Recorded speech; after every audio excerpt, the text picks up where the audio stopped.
Le film débute avec une scène où une jeune fille est pourchassée par un groupe de soldats. Néanmoins, au cœur de cette forêt se dresse le manoir du sombre seigneur, ce qui les incite à abandonner la poursuite. D'après les rumeurs, ce sombre seigneur est les humains, et quiconque ose s'aventurer près de son manoir sera traité avec une brutalité inouïe. Tandis que les soldats sont momentanément déroutés, la jeune fille, elle poursuit sa course. Tandis qu'elle court, elle est rongée par la culpabilité envers sa sœur Natalia, car elle s'est enfuie sans laisser le moindre mot. Précipitée par sa fuite, elle glisse, chute d'une falaise abrupte et perd alors connaissance. Le lendemain matin, un homme aux cheveux bicolores lit un journal et apprend qu'un criminel du pays voisin a disparu. Soudain, il perçoit une présence étrange au plus profond de la forêt. S'enfonçant davantage, il découvre des animaux rassemblés en un seul point. L'homme aux cheveux bicolores s'approche et y trouve une jeune fille. Au moment même où il la soulève, il réalise que quelqu'un d'autre se trouve tout près. Immédiatement, il se téléporte derrière un soldat dissimulé, puis utilise une magie d'illusion élémentaire pour esquiver aisément son attaque. L'homme reconnaît que ce soldat est un garde royal du royaume de Nils. Le soldat de haut rang exige que l'homme lui remette la jeune fille, car elle a commis un crime grave qui a déshonoré le royaume tout entier. S'il obtempère docilement, le soldat ne lui fera aucun mal. Mais s'il abrite la jeune fille, il n'y aura aucune pitié. Bien sûr, comment un gentleman comme lui pourrait-il abandonner une jeune fille épuisée et pitoyable? Alors, quand le groupe de soldats charge pour l'attaquer en masse, il les fige avec un sort de liaison de glace. Quelqu'un qui peut utiliser la magie sans incantation, et qui a des cheveux bicolores noirs et blancs. Il est le seigneur des ténèbres vivant dans la forêt. Le seigneur des ténèbres continue d'utiliser le sort du cauchemar pour manipuler l'esprit des soldats. Dans son manoir, le seigneur des ténèbres prépare de nombreux types de potions. Un peu plus tard, la jeune fille se réveille. Le seigneur des ténèbres lui tend un verre d'eau et lui dit de boire. Il a déjà mené son enquête et sait qu'elle est Charlotte Evans, la fiancée du second prince du royaume voisin de Nils. Charlotte tremble et le nie, mais il lui dit de ne pas s'inquiéter. Il peut savoir si quelqu'un ment juste en regardant dans ses yeux, et il n'y a aucune tromperie dans les siens. Soudain, les yeux de Charlotte se remplissent de larmes, faisant penser au seigneur des ténèbres que quelque chose ne va pas. Mais elle est simplement émue, car c'est la première fois que quelqu'un la croit. Après que Charlotte se soit calmée, elle commence à raconter au protagoniste pourquoi elle est pourchassée par le royaume. Lors d'un banquet, le prince Cécile a appelé Charlotte et l'a accusée devant tout le monde, tout en ordonnant son arrestation pour trahison et en annonçant l'annulation de leur fiançailles. Malgré la défense désespérée de Charlotte, personne n'a écouté et elle a été emmenée dans un sombre cachot. Après avoir entendu cela, le seigneur des ténèbres réalise immédiatement qu'il s'agit d'un complot du prince. Charlotte le remercie de lui avoir sauvé la vie et décide de partir immédiatement, craignant de lui causer des ennuis. Le seigneur des ténèbres interrompt Charlotte et l'interroge sur ses compétences en matière de nettoyage. Il souhaite l'embaucher comme femme de chambre résidant chez le propriétaire. Son travail serait un simple entretien ménager et il la paierait convenablement tout en lui fournissant des repas. La maison est spacieuse, donc avoir une personne de plus ne poserait aucun problème. Charlotte le prévient qu'elle est une criminelle recherchée et espère qu'il reconsidérera sa décision. Le seigneur des ténèbres, parce qu'il ne voulait pas s'impliquer avec les humains, avait décidé de vivre reclus au plus profond de la forêt. S'impliquer avec une criminelle recherchée va à l'encontre de son objectif. Néanmoins, après mûre réflexion, il décide de mentir à Charlotte, affirmant qu'il a lui aussi été trahi autrefois. Il se présente comme Alan Crawford. Il y a 3 ans, Alan fut invité dans une équipe, mais de manière inattendue. Les coéquipiers en qui il avait confiance l'utilisèrent pour briser le sceau du temple divin. Après avoir obtenu le trésor, ils l'abandonnèrent au milieu d'une horde de monstres. Charlotte écoute l'histoire d'Alan sans la moindre suspicion et le plaint sincèrement. Ce qui fait penser à Alan que cette jeune fille est bien trop naïve. Ayant déjà été traité de la sorte, Alan ne veut pas voir Charlotte dans une situation similaire.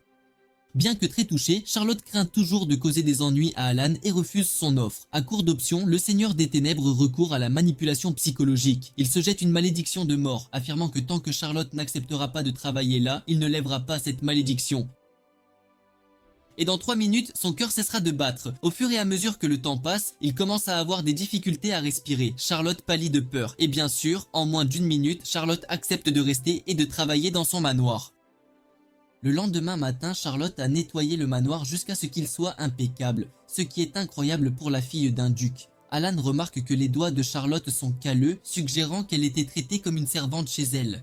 Elle remercie Alan de l'avoir aidé à balayer, et il utilise aussi la magie pour brûler les ordures. Charlotte se demande pourquoi il ne lui fait faire que des tâches ménagères légères, et il explique qu'il manque de compétences de vie. S'il vivait seul, il ne penserait même pas à nettoyer. Charlotte demande avec empressement ce qu'elle doit faire d'autre, mais Alan dit que c'est suffisant. Maintenant, elle peut faire librement ce qu'elle veut jusqu'à l'heure du dîner. Elle se demande si Alan n'a pas peur qu'elle puisse voler des choses, mais il répond qu'il a fait les courses pour les nécessités hier, donc il n'y a plus d'argent dans la maison. Alan lui dit qu'elle peut lire des livres dans le bureau ou se promener dans le jardin à sa guise. Debout devant le bureau, Charlotte est submergée par le nombre de livres. Maintenant, Alan doit travailler, alors il demande à Charlotte de ne pas lui parler. Elle accepte docilement et s'en va. La vérité est qu'Alan est un introverti, donc Charlotte s'ennuiera vite et partira. Quand cela arrivera, il prévoit de lui laisser de l'argent dans un endroit facile à voler. Le travail d'Alan est de lire et d'éditer des articles de recherche sur la théorie magique, puis de tous les rejeter. C'est pourquoi le monde universitaire le craint et lui a donné le surnom de démon au stylo rouge. Absorbé par son travail, Alan ne remarque pas qu'il fait nuit. Il est sur le point d'allumer les lumières quand il voit Charlotte assise en train de compter les carreaux du sol, le laissant sans voix. Cette nuit-là, Alan demande à Charlotte si elle a des passe-temps, mais elle répond que non. À part apprendre à être une épouse obéissante, elle fait des tâches comme le nettoyage ou la broderie, donc elle n'a pas de temps libre. Le seul souvenir heureux de Charlotte remonte à 2 mois, lorsque sa sœur Natalia lui a donné des fruits. Comme elle mange rarement d'aussi bons aliments, elle était très heureuse. En entendant cela, Alan fronce les sourcils. Pendant son séjour à l'académie de magie, il défiait les professeurs avec des questions chaque jour, faisait exploser d'innombrables salles de classe et appréciait ses jours d'école. Pourtant, à ce qui devrait être le moment le plus heureux de la vie, Charlotte était traitée comme une servante et a subi de nombreuses tragédies. Désormais, il décide d'enseigner à Charlotte toutes les choses interdites du monde. Le lendemain, il utilise l'argent de la vente d'accessoires magiques pour acheter un tas d'articles. Alan devine que Charlotte est une personne simple et honnête qui ne s'est jamais rebellée contre la famille du duc parce qu'ils l'ont adoptée, donc elle ne pouvait pas leur faire ça. La façon dont elle parle donne à Alan l'impression que Charlotte est comme un animal effrayé par son propriétaire. Désormais, il lui enseignera des choses interdites, la fera s'adonner au plaisir et vivre par instinct comme les animaux. Charlotte craint qu'Alan ne prévoit de lui enseigner des activités illégales, mais étonnamment, la première chose interdite est une pile de gâteaux et de sucreries qu'ils mangeront ce soir. Charlotte objecte, disant que manger uniquement des sucreries le soir provoquerait un déséquilibre nutritionnel. Sûrement, à la maison du duc, elle n'était pas non plus correctement nourrie. Alan apporte à Charlotte le gâteau le plus populaire du magasin, mais elle refuse, disant qu'elle ne peut accepter plus de sa gentillesse. Alan dit alors qu'il est le maître et lui ordonne d'obéir, sinon il se jettera à nouveau la malédiction de mort. Charlotte n'a d'autre choix que d'écouter docilement. Elle invite Alan à choisir ce qu'il aime, se reposer. Il dit qu'il n'aime pas les sucreries, donc toute la nourriture est pour Charlotte. Entendre Alan dire qu'il fait cela parce qu'il veut la rendre plus heureuse fait rougir Charlotte. Alors qu'elle prend sa première bouchée, Charlotte fond en larmes, se demandant si quelqu'un comme elle mérite un tel bonheur. Alan s'approche pour essuyer ses larmes, disant qu'il n'a encore rien fait. Désormais, il lui enseignera tous les plaisirs de la vie, la fera manger de délicieux plats, la fera voyager à travers le monde. Jusqu'à ce qu'un jour, elle puisse dire fièrement qu'elle est la personne la plus heureuse du monde. Avec tant de sucreries restantes, Charlotte invite Alan à la rejoindre. Bien qu'il n'aime pas les sucreries, il accepte à contre-cœur sous son regard et les trouve plutôt savoureuses. Il nourrit même Charlotte, la faisant rougir. Bien qu'il ne soit pas doué pour les interactions sociales, il fera plus d'efforts à partir de maintenant. Jusqu'à hier, Charlotte n'était qu'une étrangère qu'Alan avait rencontrée par hasard. Mais d'une manière ou d'une autre, il veut lui apporter de la joie. Les gâteaux restants d'hier ont été conservés par la magie d'Alan pour que Charlotte les mange chaque jour. Le lendemain, Alan se réveille et découvre qu'il s'est endormi à son bureau sans s'en rendre compte. Il avait passé toute la soirée à écrire une liste de choses interdites qui rendraient sûrement Charlotte heureuse. Mais après l'avoir lue, il réalise qu'elle est pleine de choses bizarres que seul Alan trouverait amusantes. Alors il jette le livre à la poubelle. Au moment où il sort du bureau, il rencontre Charlotte. Elle le salue d'un bon matin et remarque qu'il a travaillé toute la nuit. Charlotte conseille à Alan de ne pas veiller tard car c'est mauvais pour sa santé. Voyant le balai dans la main de Charlotte, Alan est surpris car il ne se souvient même plus où il l'a mis. Tous les endroits nécessaires ont été nettoyés et Alan n'a pas exigé de Charlotte qu'elle fasse autant, mais elle voulait quand même travailler avec diligence. Pendant qu'Alan est occupé à regarder Charlotte de haut en bas, elle l'interroge, le faisant rougir. Vivant dans la maison du duc, il devait y avoir des serviteurs. Pourtant, Charlotte était toujours obligée de nettoyer et était maltraitée. Cela provoque involontairement chez Alan une expression très effrayante. Charlotte ne dit jamais de mal des autres, même de sa famille ou de son ex-fiancé scélérat. Si c'était Alan, il les aurait tous battus.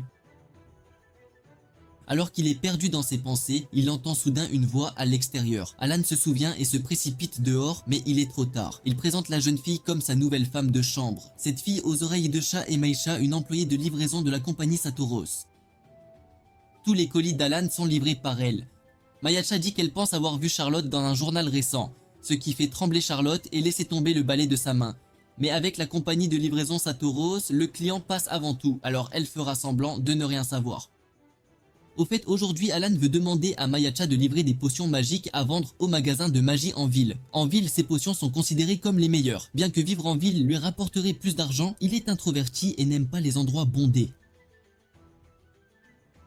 À cause de son visage effrayant, il était appelé le Seigneur des Ténèbres par les citadins sans même s'en rendre compte. Même les enfants jouent à un jeu de test de courage, s'enfonçant profondément dans la forêt pour explorer le manoir du Seigneur des Ténèbres, même si Alan vit tranquillement. Mesha conseille à Alan de trouver un passe-temps ou un but dans la vie, mais il lui crie dessus, la faisant couvrir sa tête de peur, craignant d'être battu. Alan demande à Mesha si sa compagnie autorise les achats à distance. Elle sort un tas de publicités et les lui donne à lire. Après avoir lu un moment, Alan les tend à Charlotte. Il a déjà acheté toutes les nécessités quotidiennes, donc si elle veut quelque chose, elle devrait faire une liste. Après un moment, Charlotte finit de choisir les articles dont elle a besoin. Elle promet de rembourser Alan plus tard, mais Alan n'en a pas besoin et menace que si elle ne choisit pas, il achètera tout ce qui est dans la publicité. Voyant cela, Mayacha sourit vivement et conseille à Charlotte que si elle n'aime pas la personnalité extrême du Seigneur des Ténèbres, elle devrait le traiter comme un sac de frappe et s'entraîner à le frapper librement.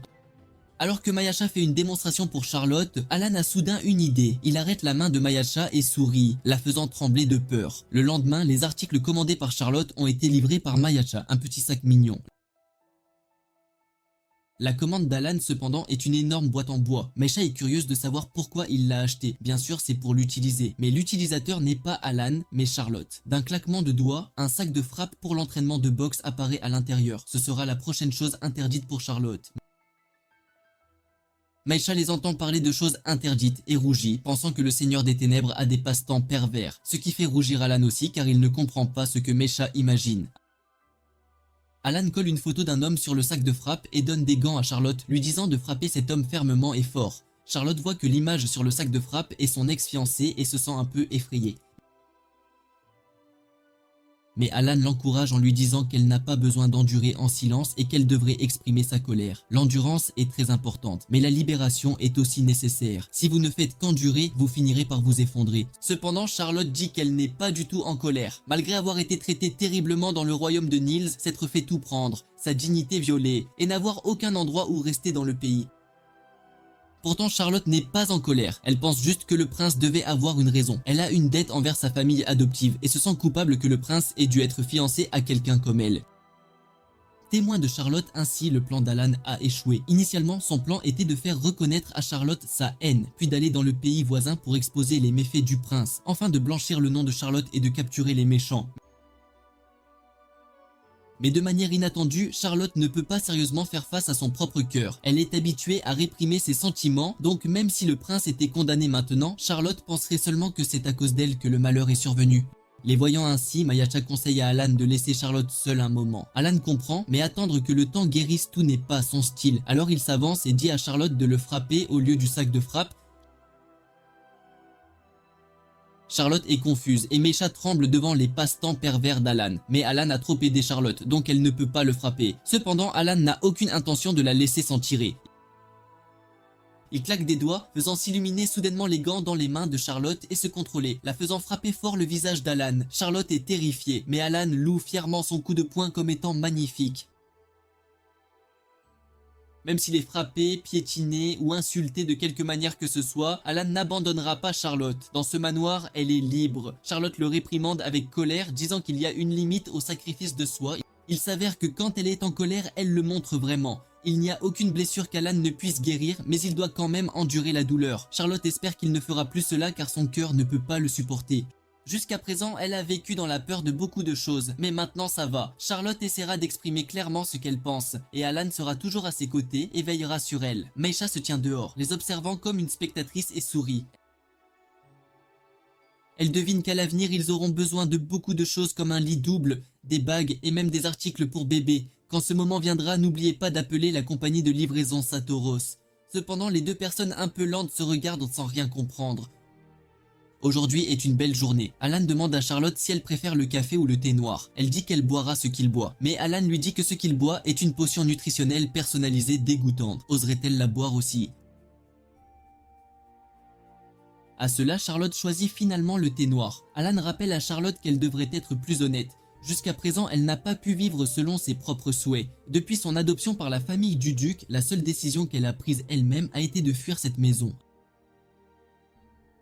Alors qu'ils boivent du thé, soudain une jeune fille apparaît en disant « Je t'ai trouvé », les surprenant tous les deux. Elle avait retracé cette zone à partir de résidus de pollen sur une lettre, puis avait demandé aux enfants s'il y avait un sorcier excentrique dans les parages. Cette jeune fille est Iruka Crawford, du même âge que Charlotte. Elle est la sœur d'Alan, mais pas de sang. Alan a été orphelin très jeune, donc la famille Crawford l'a adopté, et Iruka est leur fille. Quand Iruka comprend mal que Charlotte est la petite amie d'Alan, ils le nient tous les deux immédiatement à l'unisson. Alan pense qu'être mal comprise comme aimant un sorcier génial et rusé, avec une personnalité défectueuse qui ne s'intègre pas dans la société comme lui, rendrait Charlotte triste. Bien que Charlotte ne pense pas du tout de cette façon, Alan commence à raconter à Iruka la situation de Charlotte, car même s'il ne lui dit rien, elle découvrira la vérité de toute façon. Après avoir entendu l'histoire, Iruka réprimande Alan, le traitant de grand idiot pour avoir enseigné à Charlotte des choses corruptrices comme lui donner de la nourriture ou la laisser le frapper. Mais ce qu'Iruka veut dire, c'est pourquoi ne lui enseigne-t-il pas beaucoup plus de choses corruptrices pour la rendre plus heureuse? Iruka est très émue par l'histoire passée de Charlotte. S'il y a quoi que ce soit qu'elle puisse faire pour aider, elle est prête à assister. Parce que si Alan fait confiance à Charlotte, alors elle doit certainement être une bonne personne. Aujourd'hui, Iruka est venue ici pour ramener Alan à la maison. Mais maintenant, elle a pris Charlotte en affection et veut aussi lui enseigner des choses interdites. Alors les frères et sœurs commencent à se disputer pour savoir qui serait le meilleur pour enseigner à Charlotte des choses corruptrices. Comme cela faisait un moment qu'ils n'avaient pas eu de concours, ils décident de régler ça avec une compétition. Iruka et Alan emmènent Charlotte dans une rue. Puis il utilise la magie de transformation pour déguiser Charlotte afin de cacher son identité. Quand ils rentreront à la maison, Alan enlèvera le sort tout de suite. Les cheveux noirs ne sont pas mal, mais le blond va mieux à Charlotte. Il la préfère avec les cheveux blonds. Il semble que le jeune homme ne réalise pas qu'il vient de dire quelque chose de mortellement séducteur, faisant rougir Charlotte et Iruka.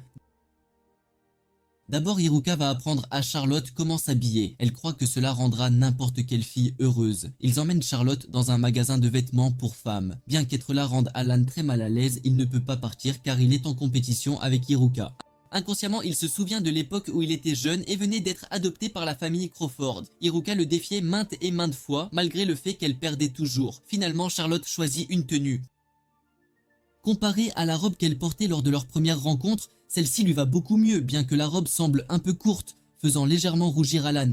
Il fixe intensément les cuisses de Charlotte qui semblent assez pleines, probablement grâce à une bonne nutrition. Honteux de ses pensées, Alan se frappe assez fort pour se faire cracher du sang afin de retrouver son calme. Puis Charlotte va essayer une autre tenue, tandis qu'Iruka sort pour avoir une conversation privée avec Alan. Parce que le père d'Iruka a des connaissances dans le royaume de Niels, il pourrait s'informer sur la situation de Charlotte tout en enquêtant sur le prince et la famille de Charlotte. Mais Alan dit que ce n'est pas nécessaire pour l'instant. Bien qu'il soit très préoccupé, pour le moment, il est préférable de laisser les choses telles qu'elles sont. Voyant que son frère a changé, Iruka ne peut cacher son expression satisfaite, car maintenant son frère a appris à se soucier des autres. Juste à ce moment-là, Charlotte sort la tête du vestiaire, demandant à Iruka de l'aider avec le crochet dans son dos.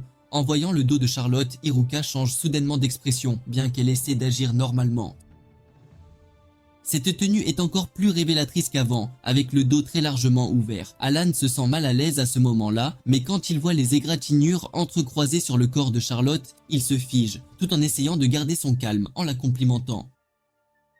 En voyant de telles marques, elle a dû être fouettée, une forme de torture qui ne transperce ni la peau ni les os, ne causant que douleur et terreur. Les blessures de fouet s'estompent dès le lendemain, ne laissant que des marques comme une malédiction, si bien que les victimes n'y prêtent plus attention. Incapable de la laisser ainsi, Alan utilise sa magie de guérison pour effacer les cicatrices sur le dos de Charlotte. Elle ressent une chaleur, mais il lui dit simplement que sa robe s'était défaite et qu'il l'a rajustée.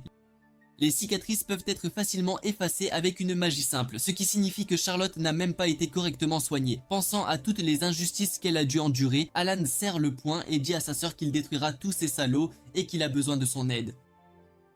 En entendant cela, Iruka comprend immédiatement l'intention de son frère et accepte. Ensuite, c'est au tour d'Alan de choisir des vêtements pour Charlotte, mais comme il n'y connaît rien, il en prend un au hasard, les yeux fermés. De manière inattendue, il choisit une tenue très révélatrice, ce qui le fait rougir, lui et les deux jeunes filles. C'est maintenant au tour d'Alan d'enseigner à Charlotte des choses corruptrices. Aujourd'hui, il va lui apprendre à dépenser de l'argent, à acheter ce qu'elle aime sans hésiter. Il s'arrête dans un magasin d'ours en peluche, mais le goût d'Alan semble un peu étrange car il choisit des choses bizarres pour Charlotte, laissant les deux filles sans voix. Après un certain temps, ils ont acheté de nombreux articles. Charlotte se sent très gênée car il lui achète tant de choses, mais Alan dit que tout lui va très bien, ce qui fait rougir Charlotte et la fait se détourner. Pensant qu'elle ne se sent pas bien, Alan se penche pour vérifier, la rendant encore plus embarrassée. Iruka traite son frère de naïf et critique son manque de goût esthétique, disant que les choses qu'il a choisies sont trop rustiques, et que la plupart sont choisies par Iruka. Alors ils se disputent au point que Charlotte doit intervenir, mais ils sont toujours comme ça et ne sont pas sur le point de se battre ou quoi que ce soit. Toujours insatisfait, Alan les invite à faire du shopping à nouveau. En marchant, Iruka voit quelqu'un assis sur une voiture magique et court avec enthousiasme pour poser des questions. Laissant les deux derrière, Alan emmène Charlotte dans une bijouterie. Il lui achète une épingle à cheveux de la même couleur que ses yeux. Charlotte dit que c'est la chose qui la rend la plus heureuse, faisant battre le cœur d'Alan à tout rompre, là, sur le champ. De nulle part, deux voyous arrivent pour semer le trouble. Alan se souvient de l'avertissement de Charlotte de ne pas se battre, alors il prévoit de leur donner de l'argent. Mais les deux disent qu'ils ne veulent pas d'argent, ils veulent emprunter Charlotte pour une nuit. Ils répètent des choses indécentes à Charlotte et tentent même de la toucher. Alors Alan brise les doigts du plus maigre, et quand le plus gros tire son épée pour l'attaquer, il subit le même sort. Si quelqu'un ose toucher Charlotte, il s'occupera certainement d'eux tous sans aucune pitié. Après s'être occupé de ces deux-là, il se sent très satisfait, mais se souvient soudain de l'enseignement de Charlotte. Alors il se retourne et s'incline pour s'excuser d'avoir combattu. Mais Charlotte comprend que c'était pour la protéger, il n'y a donc aucune raison qu'elle craigne Alan. Il semble qu'Alan ait changé de comportement et lui enseigner des choses corruptrices est devenu son habitude. À ce moment, un géant apparaît menant un groupe de voyous des rues. Il demande si Alan vient de s'occuper de ses enfants. Alan s'avance pour parler au géant et dit à Charlotte de ne pas s'inquiéter pour lui. Il reconnaît le géant comme étant Megheth, puis lui tape fortement sur l'épaule car il se sent nostalgique. Être traité avec une telle familiarité rend le géant très en colère, et il frappe le sol, le brisant. Ce n'est que lorsqu'Alan se présente comme Alan Crawford de l'Académie de magie d'Athéna que son attitude change. Il s'agenouille au sol, s'excusant de ne pas savoir qu'il est le grand seigneur des ténèbres. Les subordonnés derrière ne comprennent pas ce qui se passe, se demandant pourquoi leur chef a peur de quelqu'un qui semble si faible. Alors Megheth les avertit de ne plus provoquer Alan. Charlotte ne comprend pas ce qui se passe. Iruka explique que le père d'elle et d'Alan est le directeur de la plus grande école de magie de ce pays. Alan était un jeune génie qui a obtenu son diplôme à 12 ans, le plus tôt de l'histoire, puis est immédiatement devenu professeur. Charlotte est curieuse du surnom de grand seigneur des ténèbres que Megheth lui donne. Iruka dit que c'était son surnom quand il était encore professeur. Alan permet à Megheth de relever la tête. Quant à lui, il se sent bien. Mais au moment de mentionner Charlotte, qui a été dérangée par les subordonnés de Megheth, Alan s'arrête soudain car il ne sait pas ce qu'elle est pour lui, si elle est sa servante ou sa deuxième sœur. Après réflexion, il dit à Megheth qu'elle est la femme la plus importante de sa vie. Le lendemain, Iruka et Maisha arrivent au manoir d'Alen, mais en arrivant, elles trouvent Alan assis tristement devant la maison. Iruka soupçonne que quelque chose s'est passé entre son frère et Charlotte. Être touché en plein dans son point faible rend Alan perplexe. À part ça, qu'est-ce qui pourrait bien le troubler d'autre? Le problème est que la veille au soir, Alan avait payé Charlotte son salaire car cela faisait un mois qu'elle travaillait comme femme de chambre chez lui. Charlotte ne voulait pas l'accepter car elle pensait n'avoir fait que le ménage. Mais Alan a dit qu'elle n'avait pas seulement nettoyé, mais aussi rénové la maison. Le montant était donc tout à fait raisonnable. Le voyant dire cela, Charlotte a accepté l'argent à contre-cœur. Alan lui a conseillé d'essayer de dépenser de l'argent et si elle avait besoin de quoi que ce soit, il l'aiderait. Charlotte a dit qu'il y avait quelque chose qu'elle voulait faire, aller seule en ville. C'était comme jeter un morceau de viande dans une cage de bêtes. Après avoir raconté cette histoire, Alan se tourne pour trouver les deux filles en train de discuter d'une boulangerie voisine au lieu de l'écouter. Iruka trouve cela étrange car normalement Charlotte est toujours patiente, de peur de causer des ennuis à Alan. En effet, dès qu'elle l'a dit, Charlotte a immédiatement retiré ses mots. Mais voyant son air triste, Alan n'a pas pu refuser. Iruka et Mayacha pensent que le problème d'Alan est très facile à résoudre. Il suffit de suivre Charlotte en secret. Charlotte veut aller en ville pour acheter quelque chose mais le garde secret pour Alan. Il en est très heureux car avoir des secrets montre que son sens de soi s'est renforcé. Suivant la carte pendant un moment, Charlotte reste soudain là, l'air vide. Il semble qu'elle se soit trompée de chemin. Maisha dit que c'est très dangereux car si elle continue comme ça, Charlotte atteindra le district des Myriades, un endroit où la sécurité publique est très mauvaise. La zone près de l'entrée est contrôlée par le gang de la Croque du Serpent, dont le chef est un utilisateur de poison de serpent nommé Glo. Hiruka pense qu'il devrait faire semblant d'apparaître accidentellement et arrêter Charlotte. Mais Alan pense que c'est sa première aventure, alors il ne veut pas interférer. Soudain, il se souvient de quelque chose qu'il doit faire, alors il laisse cet endroit à Hiruka et Mayacha et s'enfuit. En effet, Charlotte s'est égarée dans le district des miroirs et a même rencontré Glo et son gang. Les deux filles voient Charlotte en danger et sont sur le point de se précipiter pour la secourir. Mais de manière inattendue, Glo et son gang organisent une fête de bienvenue pour Charlotte.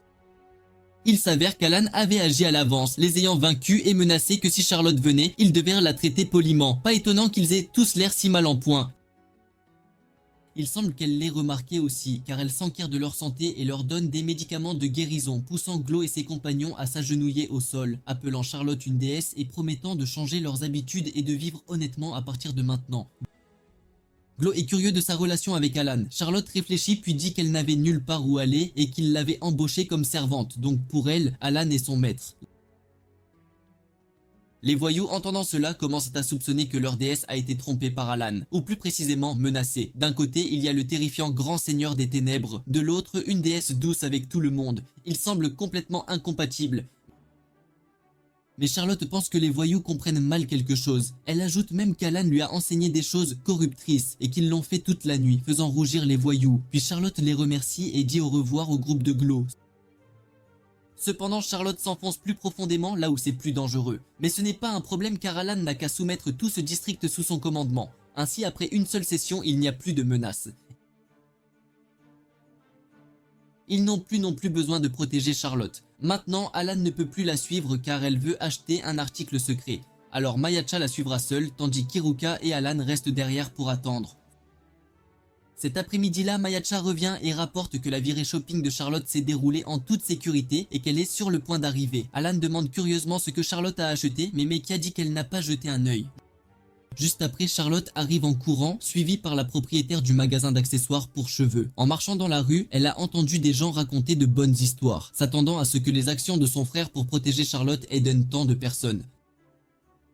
La propriétaire remercie Alan, mais il dit que c'était uniquement pour des raisons personnelles. La propriétaire est très heureuse que Charlotte ait un si bon petit ami. Mais étant mal compris comme des amoureux, Alan essaie d'expliquer, mais est interrompu par la propriétaire.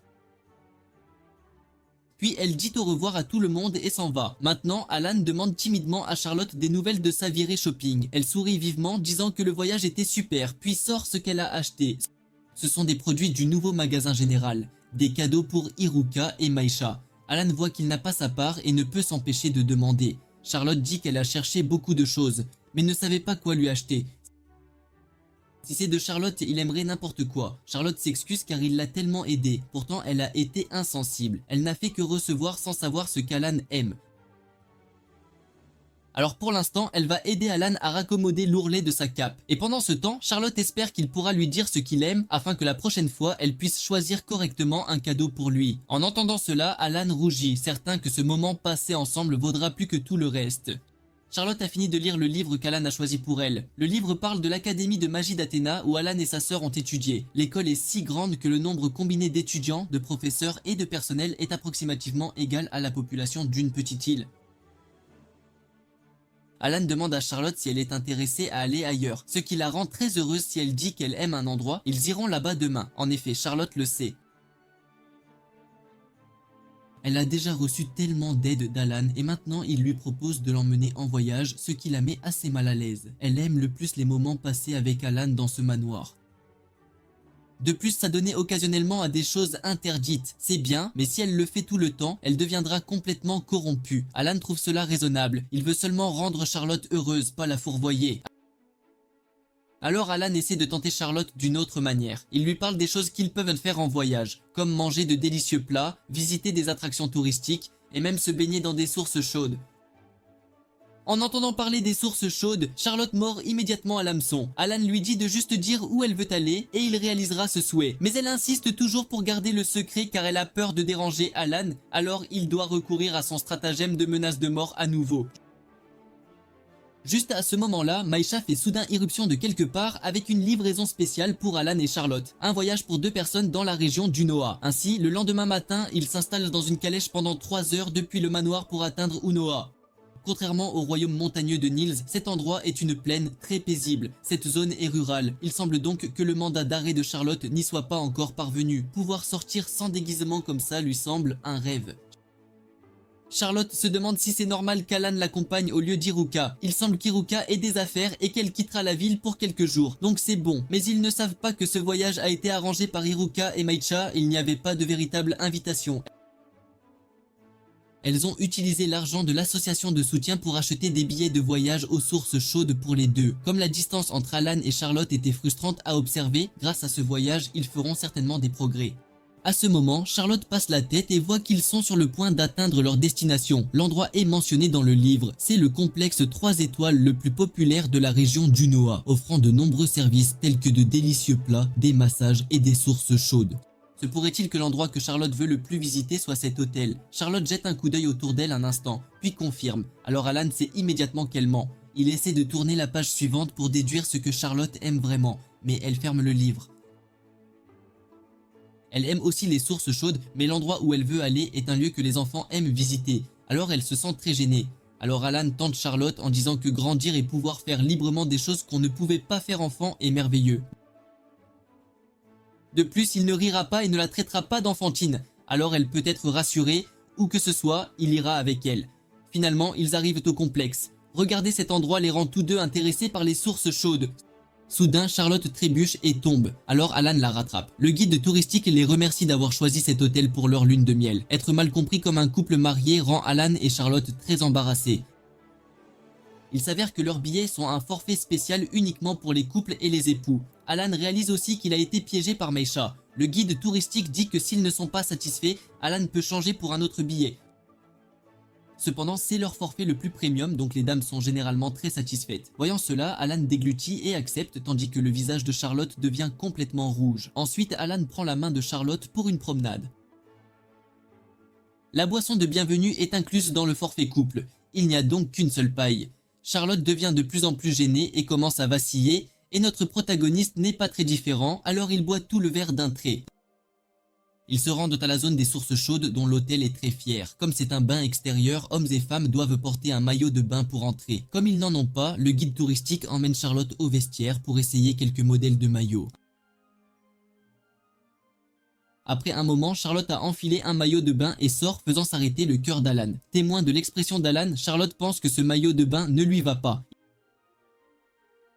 Il s'explique précipitamment, mais ses yeux sont attirés par la poitrine extrêmement généreuse de Charlotte, le faisant reculer maladroitement de quelques mètres avant de complimenter en disant que cela lui va très bien.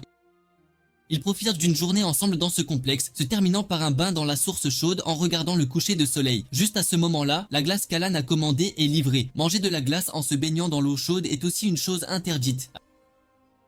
Alan enchante la glace pour qu'elle ne fonde pas même dans la source chaude, puis regarde Charlotte la manger délicieusement, ce qui le rend très heureux. Les voyant manger de la glace, les gens autour commandent aussi de la glace, puis la portent à Alan, lui demandant d'enchanter leur glace pour qu'elle ne fonde pas.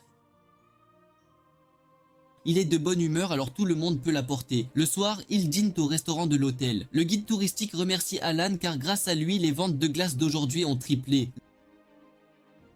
L'hôtel propose de soutenir le plan de demain pour ce couple marié. Alan ne fait pas de chichi et lui demande des informations sur les attractions touristiques. Il y a de nombreux endroits célèbres ici, y compris une colline où l'on peut voir Fenrir.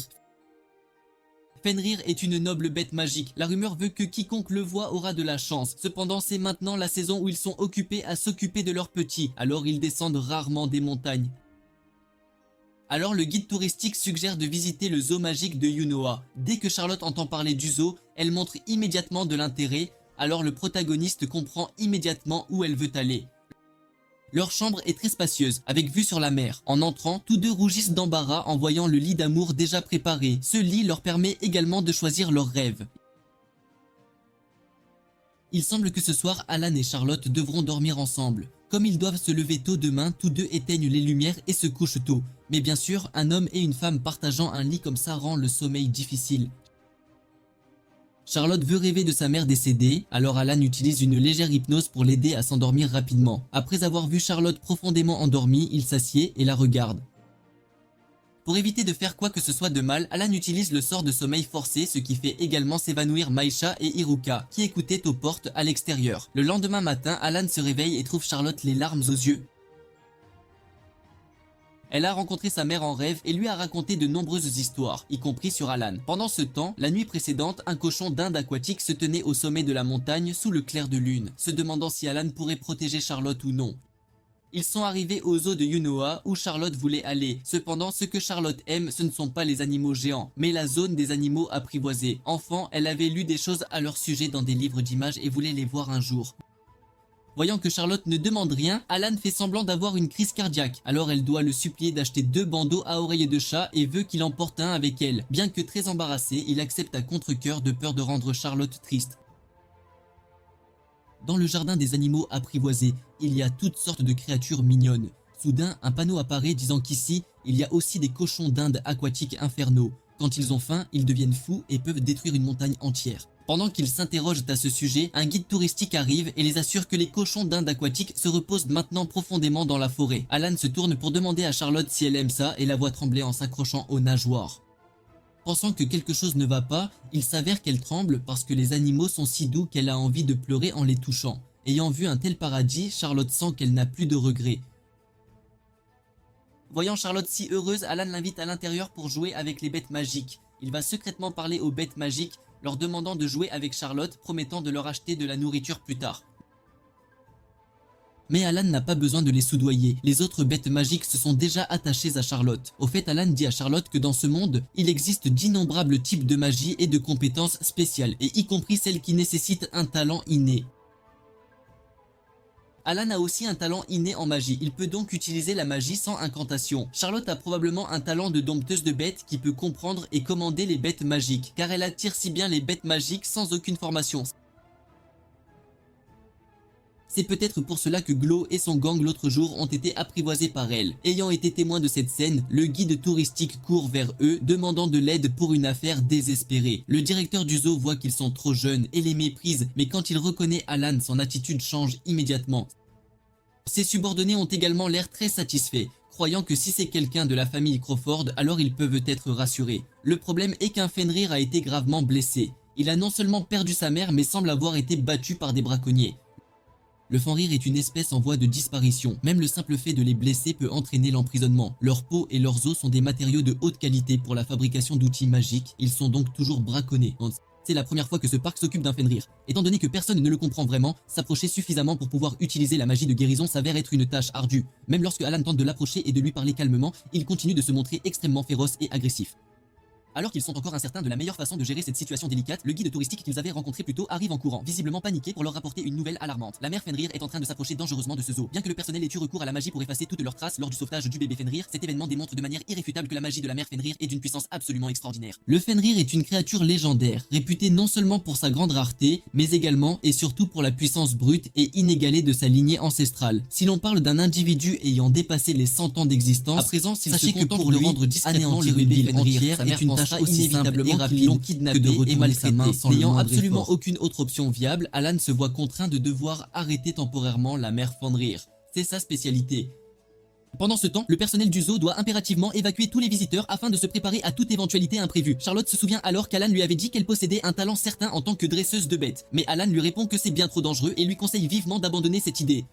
Cependant, si absolument rien n'est entrepris, Charlotte ne pourra tout simplement pas supporter cette situation. Elle espère donc sincèrement qu'il lui permettra de pouvoir parler au Fenrir. Alan, qui a une confiance totale en Charlotte, dit alors au directeur de la laisser s'entretenir avec le bébé Fenrir. Après tout, comme il n'y a vraiment pas d'autre solution possible, alors ils se mettent immédiatement au travail. Dehors, Maisha et Iruka profitent tranquillement d'un bain de soleil lorsqu'elles entendent une annonce retentissante. Un troupeau de Fenrir approche nécessitant une évacuation d'urgence absolue. Mais elles pensent avec une certaine complaisance qu'avec Alan présent ici, il n'y a absolument rien à craindre. C'est alors qu'Alan se téléporte juste derrière elles et leur dit « En effet, vous êtes bien toutes les deux ici, et cela tombe parfaitement bien car j'ai besoin de votre aide. » Si la rumeur persistante selon laquelle apercevoir un Fenrir porte bonheur s'avère être vraie, alors Alan doit être incroyablement chanceux de voir un troupeau entier de cette envergure. Tout d'abord, il érige une barrière protectrice pour sécuriser la station balnéaire du Naha. Maintenant, il doit absolument gagner du temps, le temps que Charlotte parvienne à persuader le bébé Fenrir. Alan utilise alors le sort de liaison de glace pour immobiliser les Fenrir, quand soudain, le sol sous ses pieds se brise en 1000 morceaux. La mère Fenrir apparaît alors et l'engloutit entièrement dans sa gueule béante. Mais heureusement, Alan parvient à utiliser le sort de paralysie et réussit à s'échapper de justesse. Alan tente de lui parler mais la mère Fenrir refuse catégoriquement d'écouter quoi que ce soit.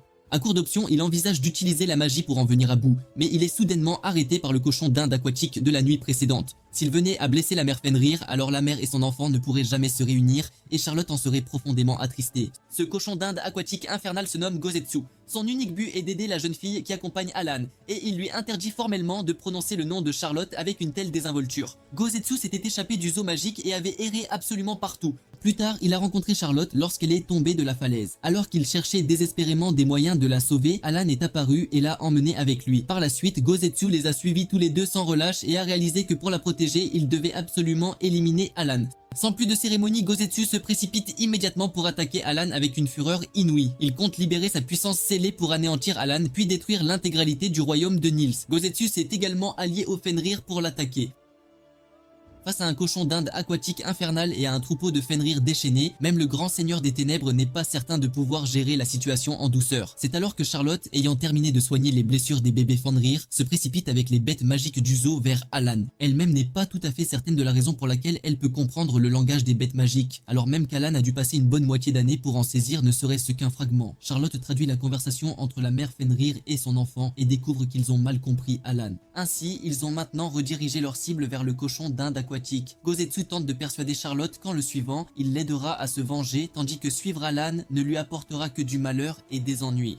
Charlotte s'y oppose immédiatement et avec véhémence, car Alan lui a offert des jours paisibles et elle ne permet absolument pas à Gozetsu de dire du mal de lui. Voyant que la persuasion ne fonctionne pas, Gozetsu prévoit d'utiliser la force pour l'emmener de force. Cependant, il ignore totalement qu'Alan a dû se retenir d'envahir ce pays à de si nombreuses reprises. Il souhaite que Charlotte prenne ses propres décisions et ne veut absolument pas blesser ses sentiments. Alors Alan assène un coup de poing à Gozetsu, puis le soigne aussitôt. Gozetsu réalise également qu'il ne devrait pas déranger deux jeunes personnes qui s'aiment tendrement. Comme en témoigne l'objet sur la tête d'Alan, le bandeau à oreilles de chat, Alan affirme que la personne ayant le plus grand mérite dans cette affaire est incontestablement Charlotte. Mais elle estime que la personne qui a soigné le bébé Fenrir mérite le plus grand des éloges. Néanmoins, si Charlotte n'avait pas parlé au bébé Fenrir, les choses n'auraient certainement pas progressé aussi facilement. Il espère donc qu'elle sera fière de sa précieuse contribution. Et c'est ainsi que ce voyage aux sources chaudes se termine dans une atmosphère des plus paisibles. Le Fenrir blessé de tout à l'heure souhaite désormais suivre Alan et Charlotte jusqu'à leur domicile. Le Fenrir se déplace avec une rapidité fulgurante, si bien que de Yunoa à la maison d'Alan, cela ne prend qu'une petite heure. Son manoir est extrêmement spacieux, donc plus il y a de membres dans la famille, plus l'ambiance est joyeuse et animée. Charlotte rougit lorsqu'elle réalise qu'elle est considérée comme un membre à part entière de la famille d'Alan. Pour se faire pardonner d'avoir causé des ennuis, Gozetsu les suit également pour devenir le garde du corps personnel de Charlotte, et ce malgré les objections d'Alan. Dès leur retour à la maison, Charlotte part se promener avec Lou qui semble être très proche d'elle, mais qui en revanche méprise ouvertement Alan. Depuis ce voyage, le Fenrir nommé Lou est devenu un membre à part entière du foyer d'Alan. Gozetsu taquine Alan, lui faisant remarquer qu'avec l'arrivée de Lou, le temps qu'il passe à faire des choses avec Charlotte a considérablement diminué, il doit donc être très triste. Quant à Gozetsu, il se considère comme faisant partie intégrante de la famille de Charlotte, il n'a donc absolument pas l'intention de partir non plus. Il affirme qu'Alan a également séduit Charlotte, tout comme lui, ce qui fait rougir Alan. Il s'empresse d'expliquer qu'il ne s'agit que d'un amour de type familial, rien de plus. Bien que ce soit un peu solitaire, l'objectif de rendre Charlotte heureuse a été pleinement atteint. Ce soir-là, Charlotte demande à Alan s'il pourrait lui enseigner correctement comment devenir une dresseuse de bêtes. Le voyant si enthousiaste, il se montre très encourageant et la soutient pleinement. Par la suite, Charlotte étudie avec une diligence remarquable, prenant même l'initiative d'acquérir davantage de connaissances, au point de passer chaque jour de longues heures à préparer ses leçons et à réviser jusque tard dans la nuit. Aujourd'hui, Charlotte va s'entraîner avec Lou, d'abord en courant à travers des obstacles, puis en revenant à son point de départ et en sautant par-dessus sa tête. Témoin de cette scène, Alan ne peut s'empêcher de la complimenter chaleureusement, car aucun dresseur de bêtes ne comprend le Fenrir à un tel degré. Il la complimente en la qualifiant de véritable génie, digne d'être sa charmante et adorable disciple. Gozetsu se tient dehors, le taquinant en disant que s'il veut appeler Charlotte mignonne, il devrait simplement le dire directement. Alan tente de complimenter Lou, mais manque de peu de se faire mordre. Lou est réprimandé par Charlotte pour avoir tenté de mordre des gens, ce qui le rend visiblement abattu et penaud. Gozetsu remarque alors qu'elle a atteint un niveau où elle est capable de convertir le langage des bêtes magiques en langage humain avec une grande aisance. À ce propos, Alan se demande comment Gozetsu peut bien parler le langage humain.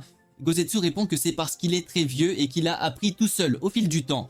Il n'y a jamais eu de précédent pour l'utilisation réussie de la magie de conversation des bêtes sur un Fenrir, mais Charlotte veut tout de même tenter sa chance. Alors Charlotte lance le sort sur le Fenrir. Ce sortilège consomme une quantité considérable de mana, mais le Fenrir ne montre toujours absolument aucune réaction. Alan l'encourage, lui disant qu'il est tout à fait naturel qu'elle ne puisse pas encore utiliser cette magie complexe. Mais soudain Lou s'exclame « Comment oses-tu toucher maman ?» rendant Charlotte folle de joie car Lou peut enfin parler. Lou lui-même est également très heureux de pouvoir s'exprimer avec maman. Par la suite, Alan utilise sa magie pour créer une baignoire spécialement conçue pour Lou. Mais avant même qu'il ne puisse prendre son bain, le cochon d'Inde aquatique s'est déjà baigné en premier. Si Alan a la moindre intention de discriminer les cochons d'Inde aquatique, alors Gosetsu utilisera sa magie pour se transformer en une jeune femme séduisante, de sorte qu'ils ne pourront absolument pas le chasser. Voir sa famille s'amuser ainsi tous ensemble procure à Alan un sentiment de paix intérieure très profond. Comparé à son arrivée, Charlotte a énormément changé. La voir si heureuse de cette manière provoque chez Alan un étrange sentiment au fond de son cœur. Il est temps pour Charlotte de terminer son bain. Alors Alan claque des doigts et une serviette tombe délicatement sur sa tête. Les deux s'assoient côte à côte et Charlotte le remercie chaleureusement pour absolument tout. Alan lui révèle également qu'avant son arrivée ici, ce manoir avait un autre occupant mais qu'il ne l'a jamais rencontré personnellement. La personne qui habitait cette demeure il y a 30 ans était une elfe excentrique qui ne s'aventurait jamais en ville, n'avait absolument aucun contact avec les humains et restait cloîtrée à son bureau toute la journée, sans relâche. Puis, un beau jour, elle a soudainement disparu sans laisser de traces. La rumeur persistante veut qu'elle ait sauté de la falaise après de multiples échecs ou qu'elle ait été dévorée par une créature monstrueuse qu'elle avait elle-même engendrée. Grâce à ces nombreuses et diverses rumeurs, Alan a pu acquérir ce manoir à un prix étonnamment avantageux.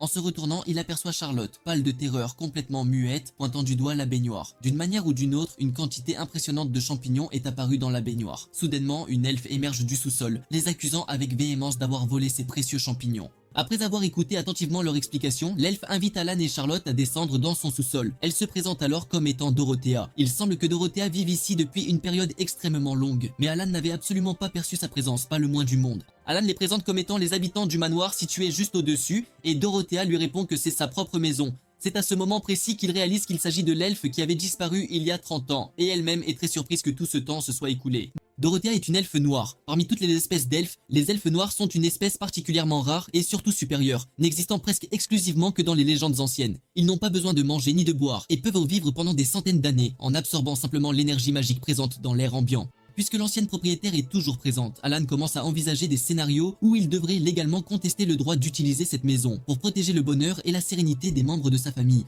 Il revendiquera cet endroit à tout prix, quoi qu'il en coûte. Alors Alan aborde la question de front et sans détour, espérant que Dorothea lui cédera le manoir. Il pensait qu'il y aurait une vive dispute, mais de manière tout à fait inattendue, elle l'accepte immédiatement car elle préfère de loin le sous-sol. Elle ne veut même pas d'argent, elle demande simplement son aide. Alan préférerait de loin utiliser l'argent pour résoudre les choses rapidement et efficacement. Mais Charlotte voit bien que Dorothea est en difficulté et souhaite ardemment qu'il l'aide. Lou et Gosetsu sont tous deux d'accord. Dorothea est une écrivaine prolifique qui écrit dans de nombreux genres, allant de l'horreur et du mystère à l'histoire. Elle fut autrefois encensée par les cercles littéraires. Mais un jour, alors qu'elle s'apprêtait à écrire un roman d'amour, Dorothea sombra dans une dépression extrême et profonde.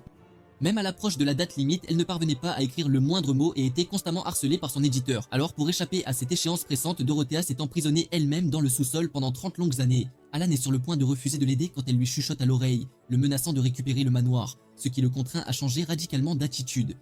Après ces 30 années, la dépression de Dorothea a complètement disparu, et elle souhaite désormais que son œuvre apporte le bonheur à absolument tout le monde. Un jeune homme blasé et une charmante jeune femme, ce couple sera certainement très bien accueilli par tous, sans aucun doute.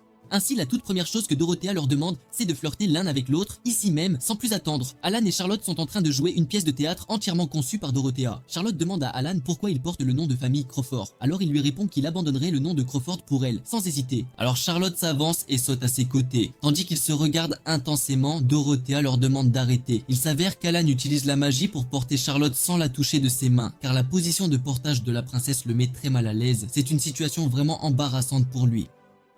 Puisque les deux ne peuvent pas flirter d'eux-mêmes, Dorothea leur a préparé un scénario détaillé. Pourtant, ils ne parviennent toujours pas à jouer correctement. Dorothea leur dit qu'ils ne peuvent même pas faire cela, ce qui est le strict minimum. Elle n'a pas encore demandé à Alan et Charlotte de s'embrasser, ce qui est une chance inouïe pour eux. Bien qu'il désire ardemment le manoir, Alan décide de refuser d'aider Dorothea davantage, pensant que Charlotte se sent sûrement aussi mal à l'aise. De manière tout à fait inattendue, Charlotte ne pense pas du tout cela si c'est avec Alan. Cela ne la dérange absolument pas de le faire se cogner la tête contre le mur pour qu'il reste calme. Voyant son visage ensanglanté, Charlotte s'approche rapidement de lui. Mais cela ne fait que faire rougir Alan encore plus intensément. Cette scène de flirt si naturelle est exactement ce dont Dorothea a besoin pour son scénario. Après avoir pansé sa blessure, Charlotte encourage Alan à essayer ensemble, ce qui le fait se sentir un peu plus ragaillardi et motivé. Dorothea leur donne un nouveau scénario et leur dit de simplement jouer en suivant les indications à la lettre.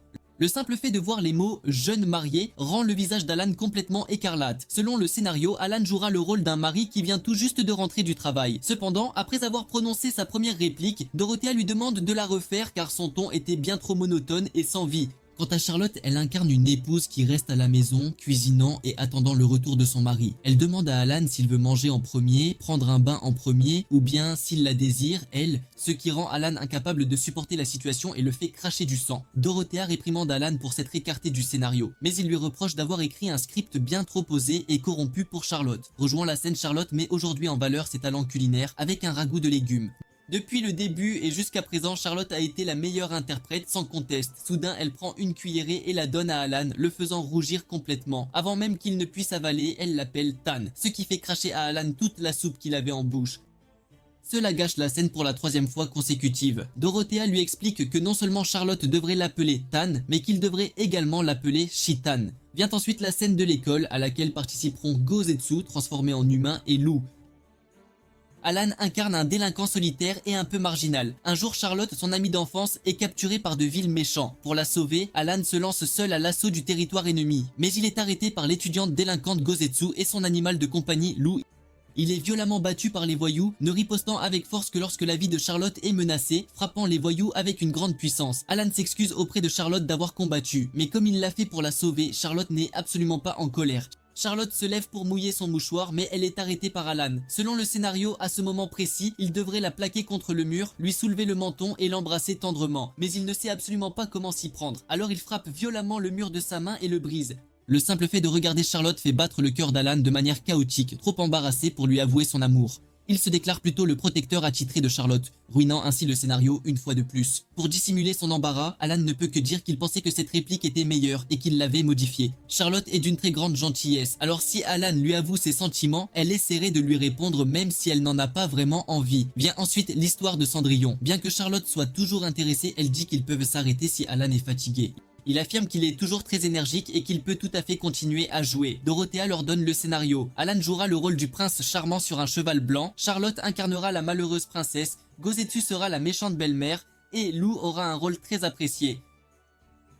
Une fois les rôles attribués, ils commencent à jouer. Selon le scénario, Charlotte est l'enfant d'une concubine maltraitée quotidiennement par sa belle-mère. Charlotte se remémore avec tristesse les jours paisibles et sereins passés dans le manoir d'Alan. La belle-mère trouve constamment des défauts à Charlotte et lui donne des ordres incessants, tandis qu'elle-même se rend au bal royal et force Charlotte à nettoyer entièrement le manoir avant son retour. Alors que Charlotte se sent profondément malheureuse, soudainement la bonne fée marraine Lou apparaît et lui offre par magie une magnifique robe pour assister au bal. Parmi toutes les dames magnifiques et hautaines, seule Charlotte attire l'attention du prince. En privé, elle pense qu'Alan est très beau dans son costume de prince.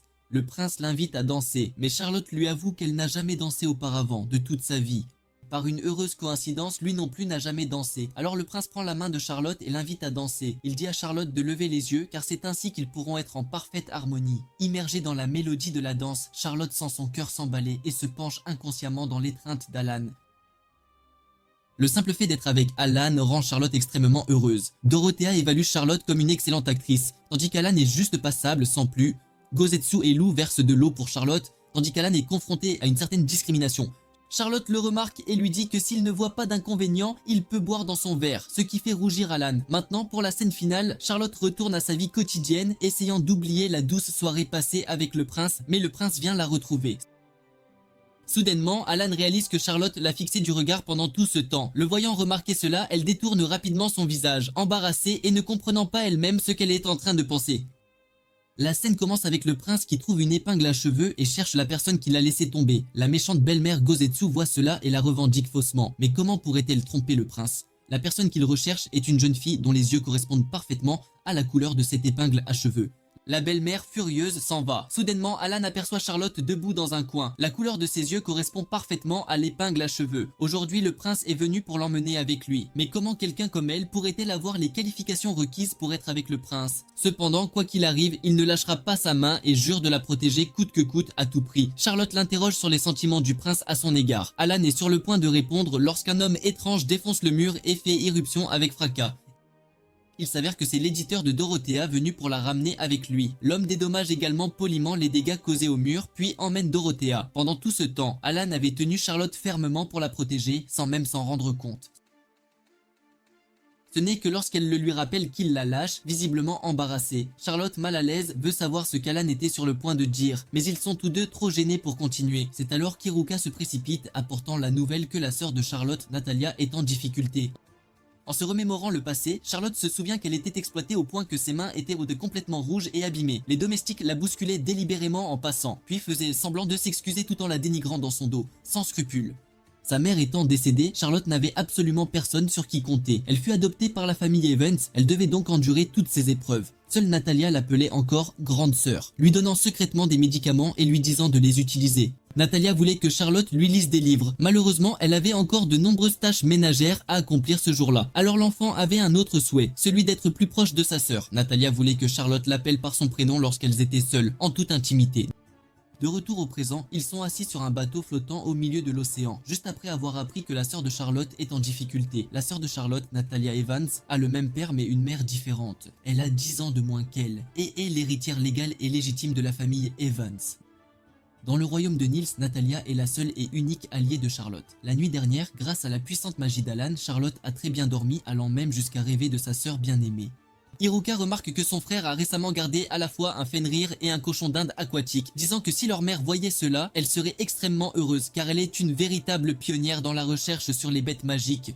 Cela fait maintenant 3 longues années qu'Alan n'est pas rentré chez lui pour la dernière fois. Le bâtiment noir que l'on aperçoit au loin n'est en réalité qu'un simple dortoir, tandis que l'Académie de magie Athéna représente l'intégralité de cette île. La plupart des habitants de cette île sont liés d'une manière ou d'une autre à l'Académie de magie. Natalia se trouve également sur cette île, mais comme la situation est assez complexe et délicate, Iruka prévoit de leur expliquer plus en détail une fois qu'ils seront rentrés chez eux. En entendant parler de rentrer à la maison, Charlotte se sent troublée, ayant besoin de se préparer mentalement à rencontrer les parents d'Alan. Mais la personne qui a réellement un problème, c'est Alan, car il y a 3 ans, il a démissionné de son poste à l'académie de sa propre initiative et a eu une très grosse dispute avec son père. Cette dispute est désormais devenue une véritable légende populaire pour les habitants de cette île. Gozetsu taquine Alan car il peut rentrer chez lui malgré les désaccords, tout ça pour la fille qu'il aime. Charlotte est un peu envieuse, n'ayant jamais eu de dispute avec sa famille, cela lui semble merveilleux. Mais Alan l'encourage, lui disant qu'elle reverra bientôt sa sœur. Juste à ce moment-là, au loin, 2 étudiants se disputent. Alors que personne n'ose intervenir, un homme aux cheveux blancs s'avance et, d'un léger contact, les fige tous les deux. Cet homme s'avère être Harvey Crawford, le père d'Alan et d'Iruka. Harvey est très rassuré car Alan n'a pas du tout changé après tout ce temps. Contre toute attente, il a même ramené une petite amie si mignonne, ce qui le touche profondément. Alan tente de s'expliquer mais Iruka l'arrête. Elle veut utiliser cela pour dissimuler une autre affaire et il comprend son intention sur le point de se retourner pour rappeler à Charlotte de coopérer. Charlotte comprend aussi et s'adresse au père d'Alan, affirmant qu'ils sortent ensemble. Interrogée par Harvey, Charlotte répond qu'Alan est très bon avec elle, lui enseignant toujours des choses corrompues. Harvey trouve cela très bien, car s'il épouse Charlotte, Alan devra vivre et travailler correctement. Entendre parler de mariage fait rougir le couple, mais Alan doit encore faire semblant pour éviter d'être démasqué. Alors que le visage de Charlotte est déjà si rouge qu'il est sur le point de fumer. Au fait, Alan annonce également qu'ils s'installeront définitivement au manoir et n'ont aucune intention de rentrer chez eux. Le fait est que le père d'Iruka est le directeur de l'académie de magie Athéna et il veut céder ce poste à Alan. Bien que devenir le chef de la plus ancienne et meilleure académie de magie serait un honneur inscrit dans les livres d'histoire, le poste s'accompagne de restrictions. Alan ne veut pas être lié par de telles choses, il a donc refusé. Harvey dit même qu'il fait preuve de favoritisme car, malgré l'absence de lien de sang, il choisit quand même Alan comme son successeur. Mais Alan lui dit d'arrêter de mentir. La vérité est qu'il veut lui refiler la responsabilité. Juste à ce moment-là, une fille aux cheveux roses apporte du thé faisant croire à Charlotte que c'est la sœur d'Alan. Mais elle est en fait la mère adoptive d'Alan, Liselott Crawford. Harvey ne cache rien et admet que la raison pour laquelle il veut refiler la responsabilité à son fils est qu'il veut prendre sa retraite et passer ses journées à choyer sa femme. Voyant son fils ramener une petite amie à la maison, Liselott s'assied pour parler avec Charlotte. Allant droit au but, la sœur de Charlotte, Natalia, étudie actuellement à l'étranger dans cette académie. La famille Evans est assez chaotique en ce moment, alors l'enfant est parti en exil sous forme d'études à l'étranger jusqu'à ce que les problèmes s'apaisent. Cela s'est passé il y a 3 mois, mais Natalia a menti sur son identité. Ils n'ont donc appris que récemment qu'elle est la sœur de Charlotte. Ensuite, Iruka leur montre le miroir de la nostalgie, un outil magique qui reflète des images d'ailleurs. Il montre Natalia entourée d'un groupe d'étudiants. Alan prévoit de secourir la jeune fille, mais dès qu'il se détourne, il entend un grand bruit. Il se retourne pour voir que Natalia vient de tabasser le groupe d'étudiants. Elle leur ordonne d'aller acheter des yakisoba, les insultant même sévèrement, disant qu'ils ne peuvent pas satisfaire leur maître avec de si petites courses. Il s'avère qu'après 3 mois d'études à l'étranger, Natalia est devenue la chef d'une faction majeure de l'académie. L'école pourrait utiliser la force pour réprimer cela. Mais Harvey veut rappeler Alan pour gérer la situation, car il était lui-même un élève à problème, donc les deux s'entendraient sûrement bien. Charlotte est très alarmée car Natalia est devenue une mauvaise enfant, mais ce n'est pas entièrement vrai. L'argent supplémentaire de l'achat de yakisoba, Natalia l'a donné à ses subordonnés. L'enfant sait que ses subordonnés ont de nombreux petits boulots et envoient de l'argent chez eux. Si elle ne peut pas nourrir ses subordonnés, quel genre de grande sœur serait-elle? Charlotte est très heureuse que la gentillesse de sa sœur n'ait pas changé. Cependant, à la maison, l'enfant n'était pas comme ça. Elle craint que sa sœur ait changé à cause d'elle, et Alan regrette aussi que cela semble être l'une des causes. L'école respecte la liberté des élèves, mais le cas de Natalia va trop loin. Alors Harvey espère qu'Alan pourra la persuader de se calmer et d'assister aux cours avec diligence. Alan ne peut ignorer cela et dit de lui laisser l'élève à problème. Voyant cela, Harvey en profite pour le persuader de revenir à l'académie et de revendiquer le poste de directeur. Voyant l'anxiété de Charlotte, ils lui forgeront des documents d'identification. Charlotte entrera à l'académie en tant qu'assistante d'Alan. La chose la plus fraternelle que Charlotte ait jamais faite pour Natalia était de lui lire des livres.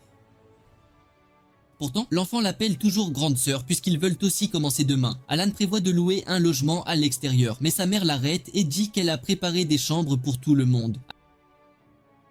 Alan refuse, pensant que rester soudainement chez quelqu'un d'autre mettrait Charlotte mal à l'aise. Mais en se retournant, il voit que son expression ne montre aucun désaccord. En effet, cette chambre n'a qu'un seul lit.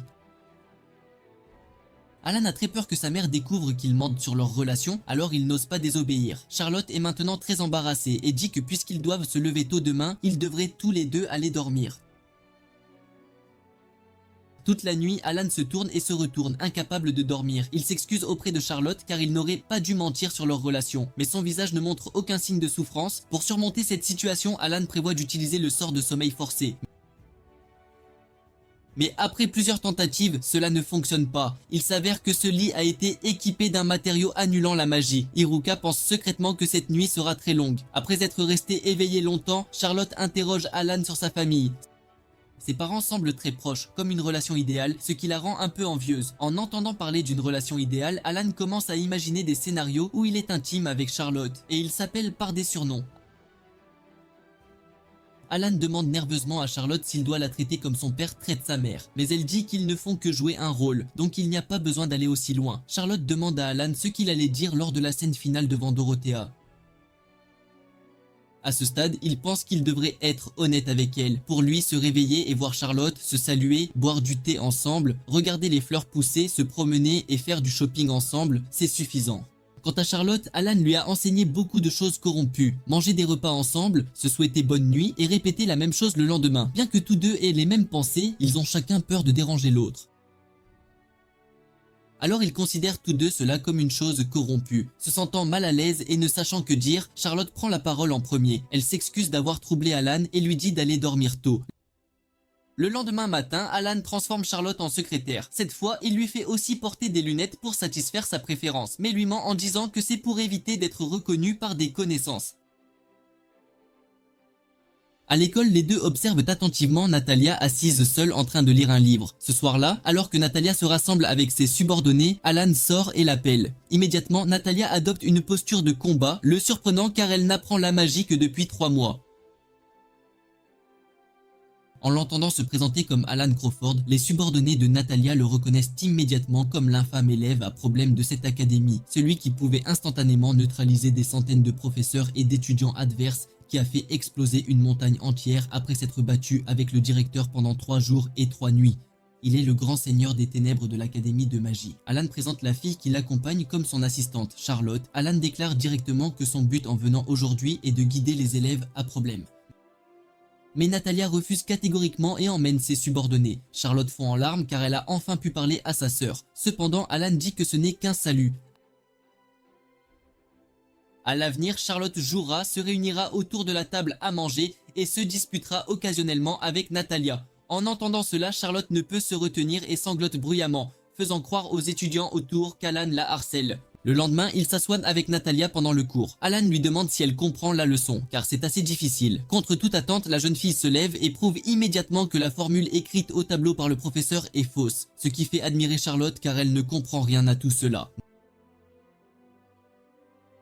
Natalia se moque de Charlotte, disant qu'en tant qu'assistante du grand seigneur des ténèbres, elle ne comprend même pas des connaissances aussi basiques. Alan doit la défendre, disant qu'elle est nouvelle. Alors quand elle a accepté cette mission, il lui a fait apprendre la magie de zéro. Au fait, Alan suggère que Charlotte devrait demander à cette prodige de lui enseigner, mais Natalia répond « Qu'est-ce que ça a à voir avec moi ?» Charlotte est d'accord qu'il ne devrait pas déranger la jeune fille avec ses études, mais si elle a du temps libre, lui enseigner juste un peu la rendrait si heureuse qu'elle s'évanouirait. Natalia trouve cette sœur assez étrange, alors elle accepte à contre-cœur de lui enseigner un peu. Après le cours, Natalia demande à Charlotte pourquoi elle apprend la magie. Elle répond qu'elle a été protégée par Alan et tout le monde pendant longtemps. Alors elle veut aussi devenir plus forte. S'il y a quelque chose que tu ne comprends pas, demande-moi simplement, répond Natalia. Juste à ce moment-là, Guzitsu et Lou apportent de la nourriture préparée par Lislo pour les deux. Les étudiants sont choqués de voir que Charlotte peut contrôler à la fois Fenrir et les cochons d'Inde d'eau infernale. Si tu peux faire obéir deux bêtes magiques rares, pourquoi as-tu besoin d'étudier la magie? Pendant le repas, Charlotte est curieuse de savoir pourquoi la portion de Natalia n'a que des frites et un hamburger. Elle se lève et va chercher une salade. Natalia se demande pourquoi Charlotte se soucie tant d'elle. Cela ne semble pas être juste à cause du travail. Alan dit qu'à la maison, Charlotte a aussi une sœur de l'âge de Natalia, alors elle voit probablement Natalia comme une sœur aussi. Natalia soupçonne qu'Alan a été envoyé par la famille Evans, mais il le nie. La famille de Natalia est une noblesse typique de nom seulement. Son père et sa mère sont tous deux du genre pragmatique, égoïste et sans valeur.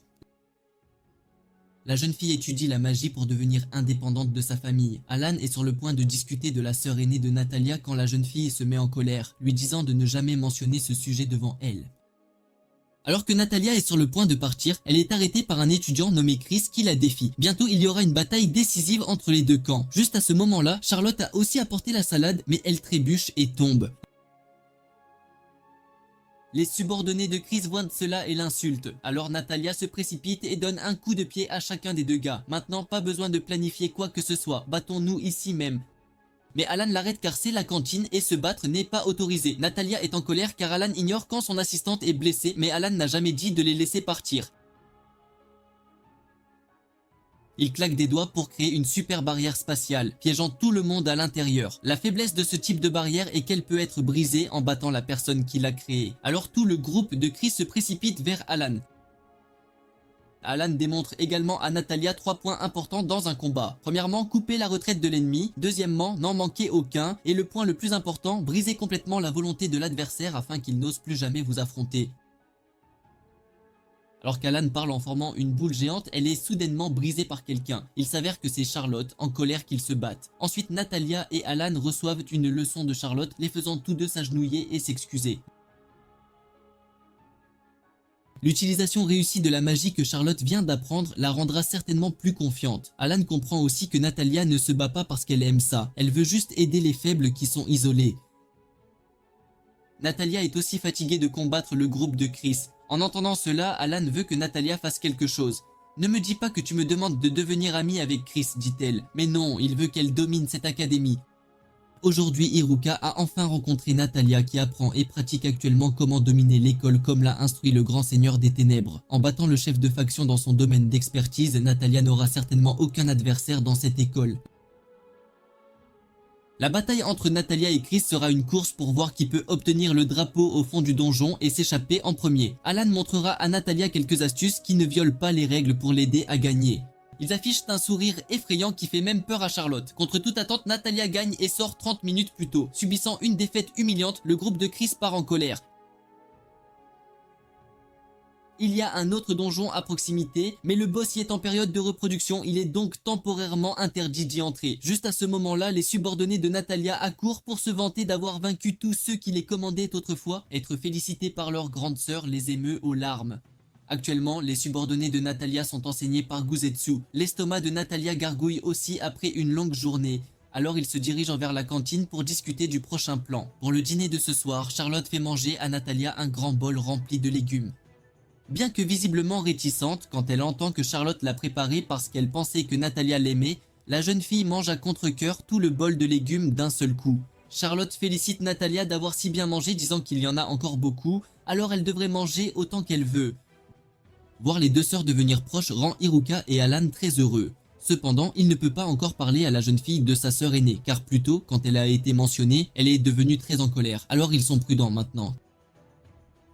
Quant à Natalia, elle veut timidement enseigner plus de magie à Charlotte. Si elle n'aime pas, alors tant pis, mais comment Charlotte pourrait-elle ne pas aimer? Ce soir-là, Natalia est fatiguée et s'endort. Alors Alan la porte jusqu'à sa chambre. À l'intérieur, il y a tellement de livres qu'ils sont même empilés sur le lit. Soudain, il remarque un étrange sac à la tête du lit de Natalia. Ses subordonnés disent que c'est le sac important de Natalia et quiconque le touche sera battu.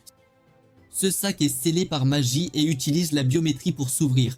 S'il est ouvert de force, des pièges s'activeront. Juste à ce moment-là, Chris vient livrer une lettre de défi. Mais voyant Natalia endormie, le garçon s'en va.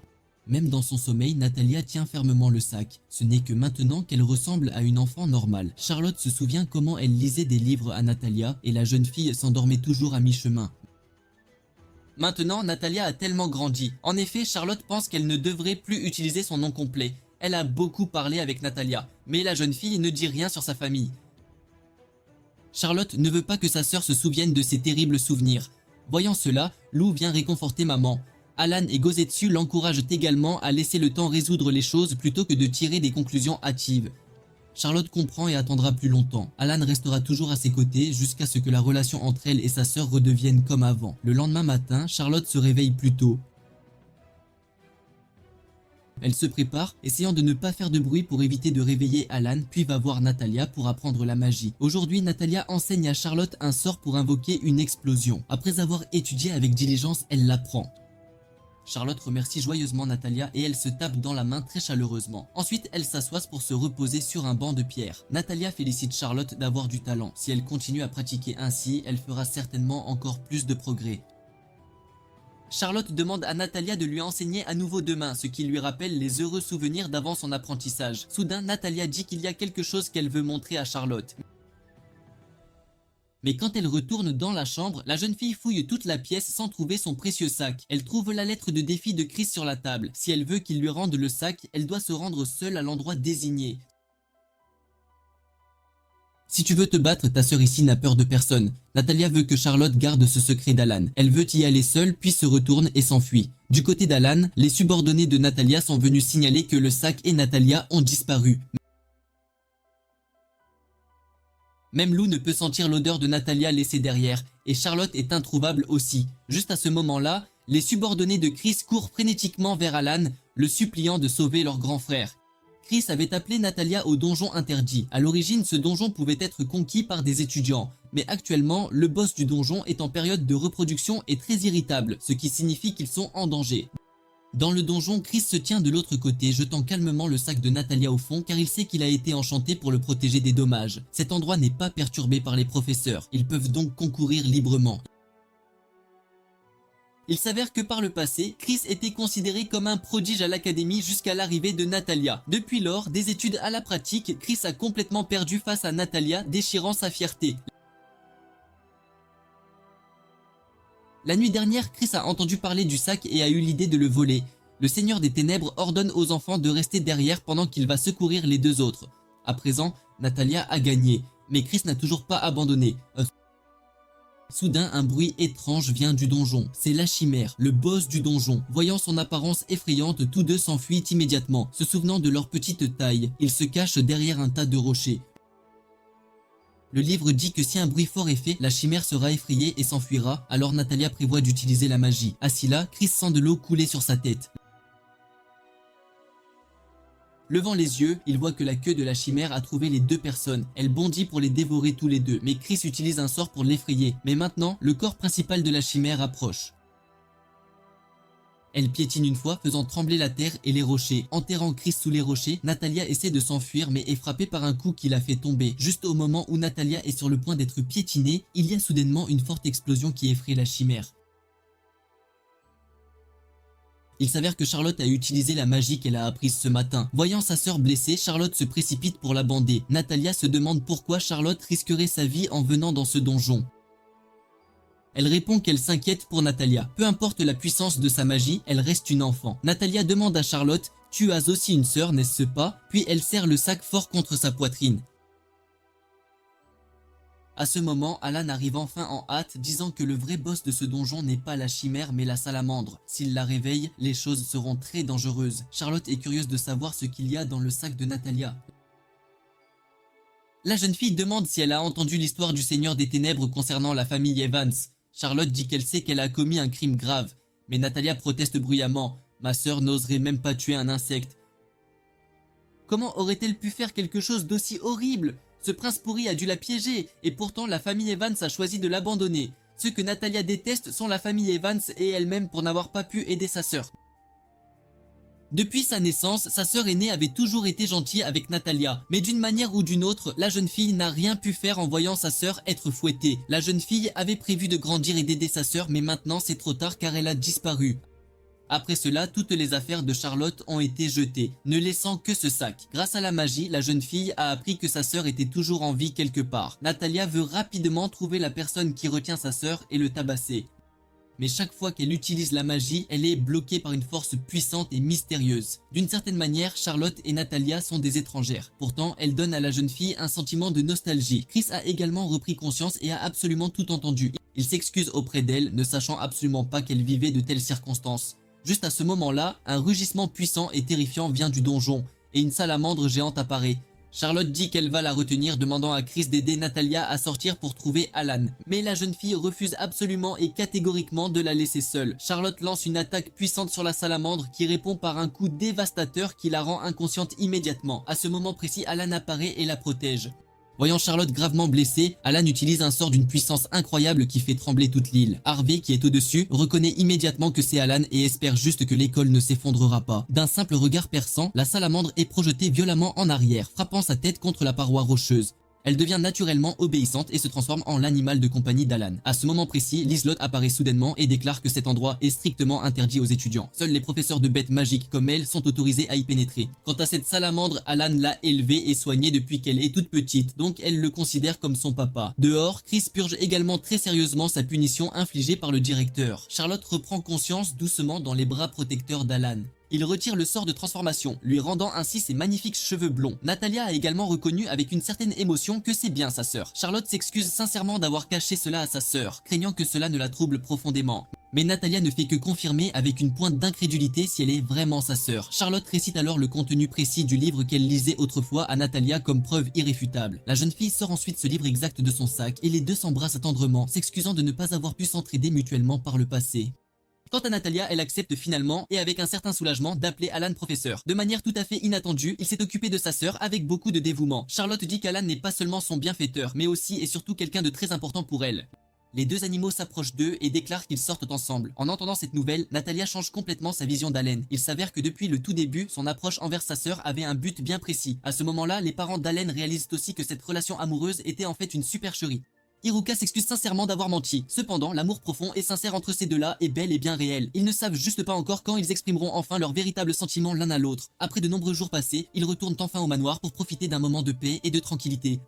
Alan regrette une seule et unique chose. Pourquoi Charlotte a-t-elle voulu clarifier ses sentiments profonds cette nuit-là? Elle aussi, de son côté, veut absolument interroger Alan sur les événements de cette nuit. Mais juste au moment précis où elle s'apprête à parler, Mayacha l'interrompt brusquement. Le colis d'aujourd'hui, livré par Mayacha, ne porte absolument pas le nom de l'expéditeur. L'ouvrir révèle une formation magique complexe qui ouvre un puissant sort d'invocation. Alan dit rapidement à Charlotte de se cacher derrière lui, quand soudainement Natalia surgit et donne un coup de pied à Alan en plein visage sans hésitation. Il s'avère que c'est en réalité une farce élaborée de Mayusha et Iruka, destinée à créer une surprise. Mais en regardant attentivement autour d'elle, Natalia ne voit son professeur absolument nulle part. Il est allongé à plat, inerte, juste sous ses pieds. Natalia a l'intention bien arrêtée de continuer à prendre la vie de son professeur là, sur le champ, mais elle est heureusement arrêtée par sa sœur.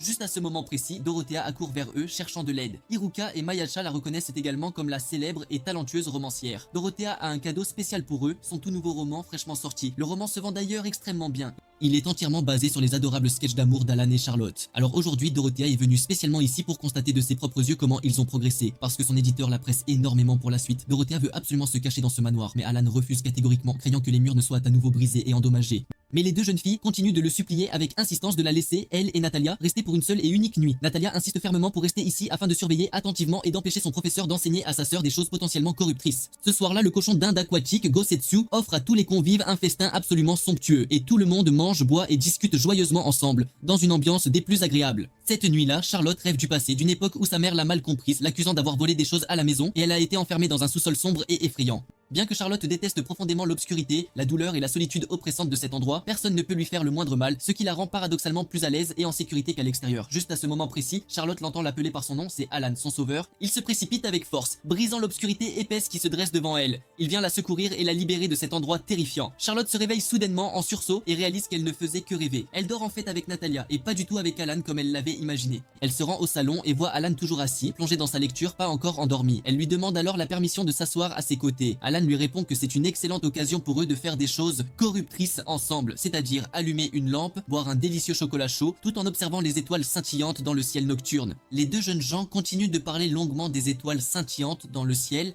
puis tout à fait inconsciemment, Alan touche accidentellement la main de Charlotte, ce qui les rend tous deux visiblement embarrassés. Mais contrairement à toutes les fois précédentes, cette fois Charlotte prend l'initiative audacieuse de lui tenir la main en retour et dit qu'elle ne s'est jamais sentie le moindrement mal à l'aise à ce sujet. Alors les deux se tiennent à la main tendrement et contemplent le magnifique ciel étoilé ensemble. Récemment, Charlotte attend toujours avec une immense impatience l'aube, se demandant avec curiosité quel nouveau bonheur Alan lui montrera aujourd'hui. Elle se sent tellement chanceuse et privilégiée d'avoir rencontré Alan. Alan enveloppe alors très soigneusement la couverture autour de Charlotte, de peur qu'elle n'attrape un vilain rhume. Leurs regards se croisent intensément et leurs lèvres se rapprochent progressivement avec une lenteur exquise. Charlotte a déjà fermé les yeux, attendant avec une douce anticipation ce qui est sur le point de se produire. Quand soudainement, Alan découvre quelques petites souris qui les observent secrètement, ruinant ainsi complètement toute l'atmosphère romantique. Charlotte rougit intensément et Alan essaie maladroitement d'expliquer la situation. Mais avec leurs mains toujours entrelacées de cette manière, quelle explication plausible pourrait-il bien y avoir? Pendant que leur vie est paisible et sereine, le royaume de Nils reçoit une nouvelle capitale. Charlotte a été retrouvée. Le prince ordonne à ses subordonnés d'aller immédiatement et sans délai la capturer. Et ainsi, le voyage de notre Seigneur des Ténèbres, dont le but était d'apporter le bonheur à Charlotte, prend temporairement fin, du moins pour l'instant.